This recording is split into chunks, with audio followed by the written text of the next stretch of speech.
No more memes about the Falcons blowing a 28-3 lead or being the universal sign of choking. No more pictures of Tom Brady and all his rings. No more Saints fans acting like they didn't choke in Minnesota. No more.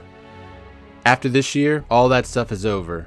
But first, let's figure out how we got here. The 2016 edition of the Atlanta Falcons was one of the most dominant teams in the modern era of the NFL, but they'll never get the true respect that they deserve because of one game. Anytime someone blows a lead of any kind in any sport or anything, the 28-3 memes flood the internet. I've got two really close friends that are Falcons fans, and I'll never forget texting them during that game, "Hey, how does it feel? Congrats, you guys manhandled the greatest coach and quarterback combo in NFL history." It truly was tragic to watch the Falcons blow that lead. But before we get to that, let's cue the intro.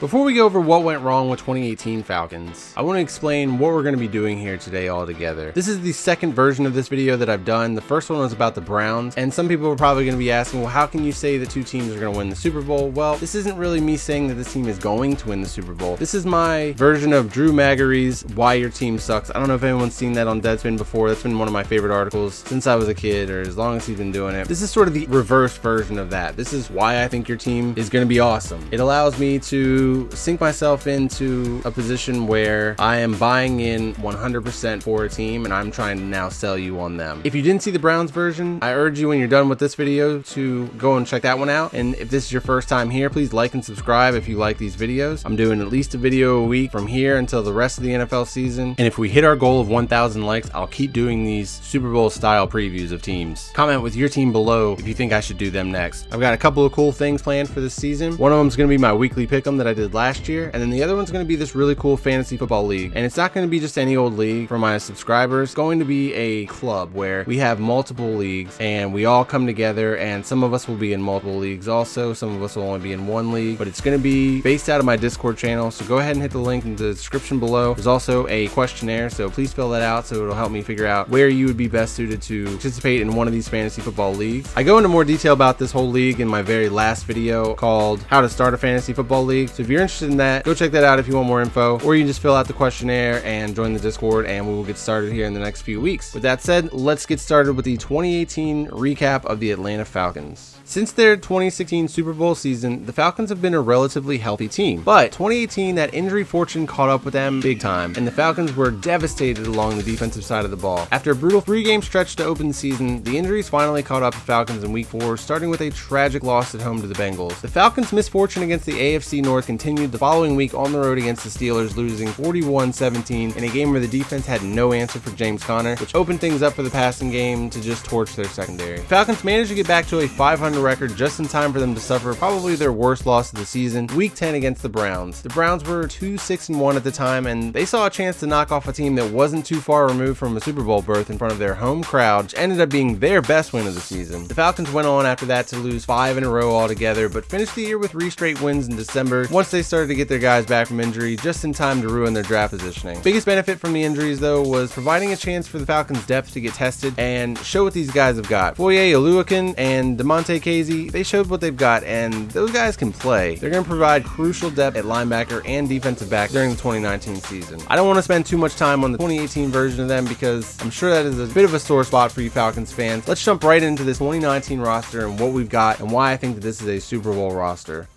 A long time ago, I remember hearing Tom Coughlin, the Giants head coach, saying something about Super Bowl winning rosters that it really stuck with me all these years. And what he said was that Super Bowl teams need Pro Bowl production from every position on the team. Let that sink in. That's pretty tough to acquire. But I believe that this 2019 Falcons roster has got that going for it. Let's start with Matt Ryan. For as much slander as Matt Ryan receives, no one can take away from the fact that his performance in 2018 was literally the best performance in NFL history by a quarterback whose team finished with a losing losing record, finishing with a 108.1 passer rating. For his naysayers, they'll probably use that to further their agenda, claiming that Matt Ryan isn't a top quarterback in the league or that he's a garbage time stat patter. Well, you're not going to get any of that propaganda from this guy. Is he a top 3 quarterback? Probably not, but he's still a really good quarterback that is also surrounded by a really good team. The Falcons front office is one of the best in the league, and they recognize that Matt Ryan has shortcomings. Sure, the difference between Matt Ryan and a guy like, say, Matthew Stafford, other than the obvious arm strength, is going to be the organization around him. Both got to play with one of the top 3 physical specimens I've ever seen at wide receiver, which is, Julio, Megatron, and Randy Moss. But the Lions have failed to put a team around Stafford, whereas Falcons have reloaded the offense with draft pick and didn't settle for below average coaching. Never mind the fact that Matt Ryan's 100.8 passer rating in the playoffs is the highest among active quarterbacks. Now, if something happens to Matt Ryan, the backup situation is pretty bad. If Matt Schaub has to play for an extended period of time, then the Falcons are going to be in rough shape. I know that can be said for probably 90% of the starting quarterbacks in the league, but Schaub is about as washed up as they come. I'd rather see the 3rd string undrafted free agent quarterback out of UVA, Kurt Benkert, but having that veteran presence at backup quarterback is good for your starter down the line. Moving on to running back, we've got Devontae Freeman, Ito Smith, Kenyon Barner, and rookie Kadre Allison. Now, Devontae Freeman is back after missing 14 games in 2018, and his backups Tevin Coleman and Ito Smith, they failed to carry the running game successfully. But I believe that struggle was more of a representation of the offensive line struggles rather than the personnel itself. And it also doesn't help when the defense allows the opposition an early score or two, making it easier for Steve Sarkisian to just abandon the running game altogether. Devontae Freeman is very motivated for this season with the Super Bowl in Miami, and I think that a motivated Freeman is a productive one. Remember how he responded to the Falcons drafting Tevin Coleman in the first place. Moving on to wide receiver, they've got Julio Jones, Calvin Ridley, Mohamed Sanu, and then Justin Hardy, Marcus Green, and Russell Cage Jr. make up depth. This is one of the best wide receiver units in the NFL. Julio Jones' career thus far really speaks for itself, and like I mentioned earlier, he's one of the most gifted physical specimens to ever play the position. Add a guy like Calvin Ridley opposite of Julio, and this passing game became a nightmare to defend last year. I'm hoping that Dirk Cutter lets loose early on and gets Mohamed Sanu operating as a big slot wide receiver and just an offensive weapon altogether on trick plays. Don't forget that Sanu has a perfect passer rating in the NFL. If we don't see a pass from him this year, it will be a disappointment. Tight end, we've got Austin Hooper, Luke Stockton, Eric Saubert, and Logan Paulson. The last 2 guys, they might not even make the roster, but Austin Hooper, he's been a popular breakout candidate for the Falcons for a while now. I even picked him in my breakout player video of the year. Go check that out. But maybe it's time to stop expecting him to transform into this elite athlete and just accept him for what he is, an above average, all around tight end. And in this offense, that's all he needs to be. But he did have a quiet 71 receptions last year, so it's not too outlandish to expect a similar season with maybe some of those catches leaving a more lasting impression, like the one against the Bears. Along the offensive line, we've got Alex Mack and Jake Matthews. Those are 2 of the best offensive linemen they've had in the last decade. And then they drafted Chris Lindstrom and Caleb McGarry in the first round, and then they went and signed John Carpenter and Jamon Brown to go along with the guys that they had starting last year, or that saw some starting time. But Jake Matthews and Alex Mack are going to be the only 2 remaining starters from this offensive line from last year, and that's really okay. The Falcons haven't been great at evaluating offensive talent lately, but these 2 first-round rookies were highly regarded coming out of college, especially Chris Lindstrom. Every good offensive line needs one of those crazy Richie Incognito types to set tone, and Caleb McGarry is definitely that guy, so his value will be present from day one regardless of how his play actually translates to the field. John Carpenter, he was one of the few free agent signings the Falcons made, and he's not going to get you too excited here, but he's a seasoned vet with a lot of starting experience, and all offensive line units have a weak link that they kind of have to cover up from time to time, and if he's your weakest link, that's not too bad. Whether or not the new additions provide the Falcons with any huge upgrades right out of the gate, they allow the previous starters to move into depth roles, and they really give the Falcons some security in case the injury bug strikes. You gotta say it.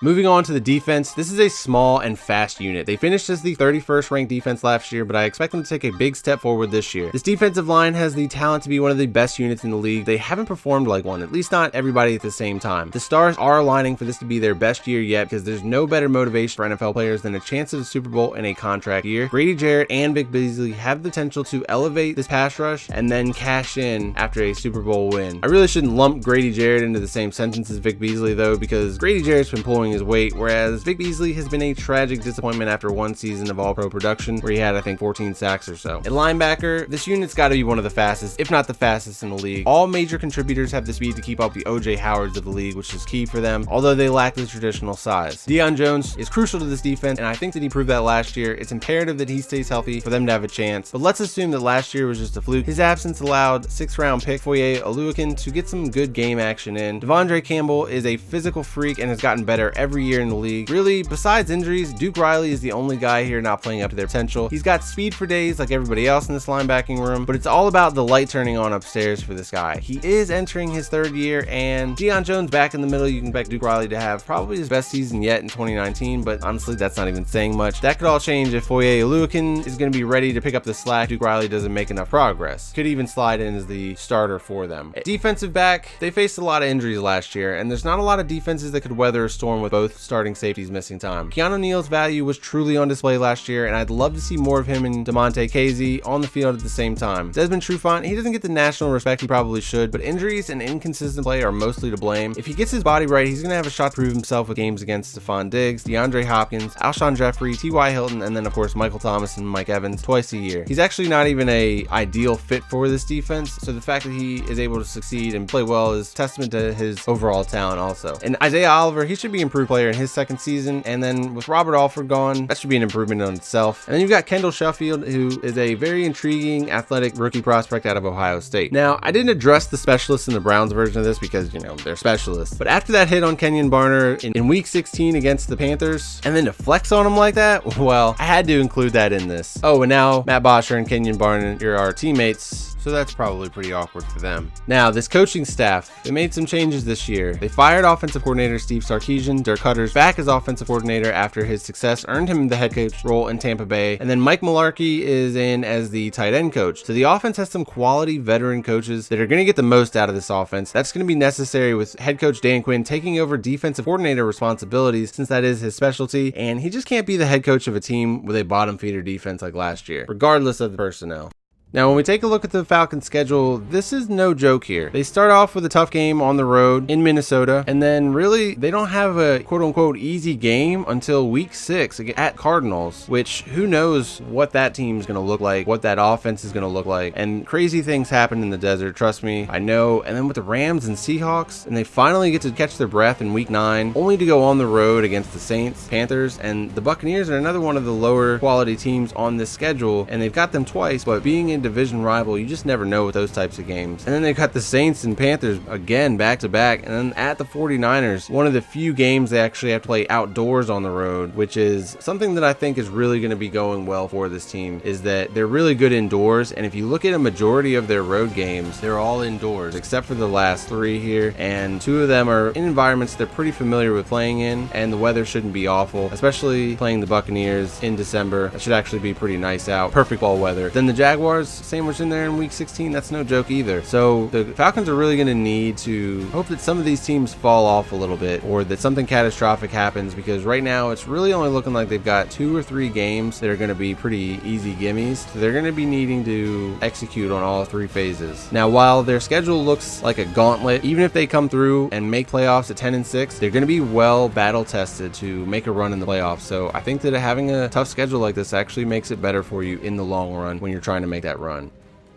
Now let's take a look at these NFC South divisional opponents, because the NFC South loves to rotate division winners. So sorry, Saints fans, despite this being a Super Bowl contending roster, the division winner turnover is just not a good sign for the defending NFC South champs every single year. My Cowboys aren't often known for exposing a team with their coaching. Chris Richard might have ruined the Saints offense last year with his impact on that Thursday night football game. The Saints offense before and after that week 13 matchup, it was just night and day. Drew Brees played as poorly as he probably ever has down the stretch, and another late season collapse could spell the end of the Hall of Famer's career. The Buccaneers, maybe I'm not down on the Bucs enough, or maybe I'm too high on Bruce Arians, but I have a feeling that we'll see significant improvement from this team in 2019. The defense could be significantly improved. I mean, it can't be much worse, right? It's still not going to be enough to warrant serious contention in the South, so let's move on to the big kids like Panthers. They were one of the best teams in the NFC for the first half of 2018, but they collapsed once Cam lost a zip on his throw, that injured shoulder. If Cam comes back at 100% this year, then sign me up for the Panthers bandwagon, but you know that shoulder was in rough shape when he was willing to give it all up for a month, just hoping that that might help the healing process. You know, I'm coming off of shoulder surgery,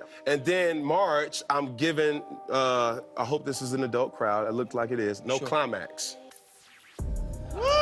I'm drafting you first round.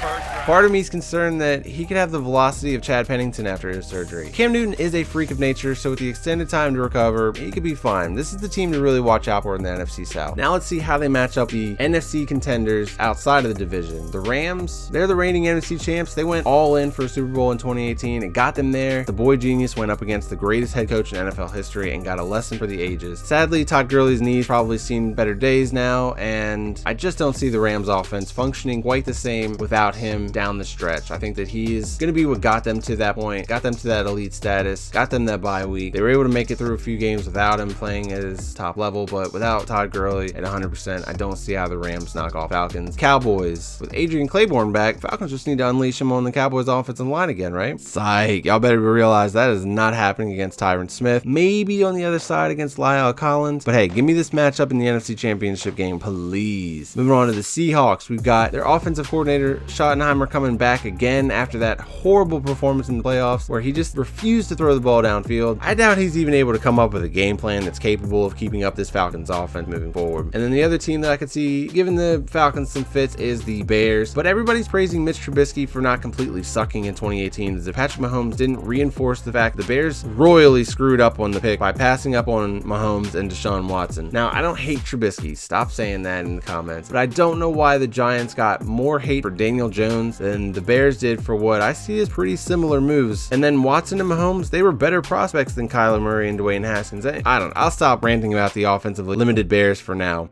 Let's get into how the Falcons win the Super Bowl. And the recipe is actually pretty simple. It's going to be the anti-2018 strategy here. First off, Devontae Freeman, he's got to stay healthy. He's the perfect complement to the passing game because he's such a great receiver out of the backfield. Then the offensive line, they got to gel quickly. Like I said, the schedule is a gauntlet. So they're going to need this offense firing from day one, and that all starts up front with the big guys on the offensive line. And what I think all that equates to is the passing attack is going to end up being top 5 in the league. These 3 wide receivers are going to be torching defenses on the regular. Speaking of defenses, I think that this one is going to stay healthy and it's going to be held together in the clutch by head coach Dan Quinn doing his thing on the other side of the ball, mainly igniting the pass rush, aka Vic Beasley, getting him to return to form, getting him back to a double-digit sack guy, and then Takk McKinley breaking out on the other side of him. That's going to be and has the potential to be a very vicious pass rushing duo. I do think that they got Takk McKinley originally to make up for the fact that Vic Beasley was kind of falling off, but let's see them on the field at the same time in waves.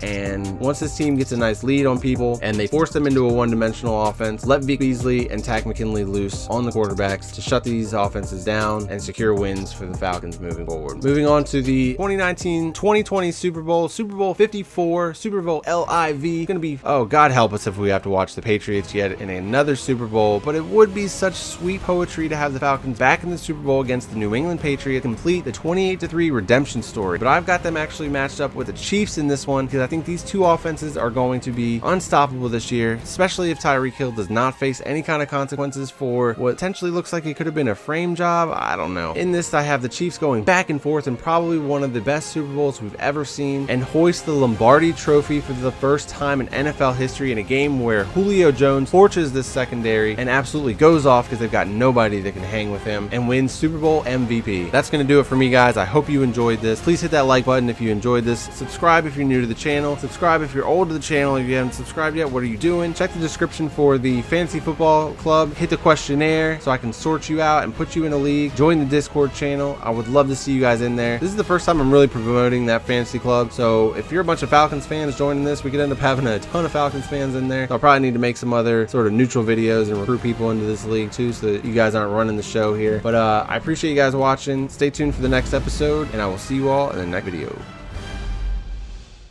Welcome to Atlanta where the Falcons play, and we coming for that dub like every day.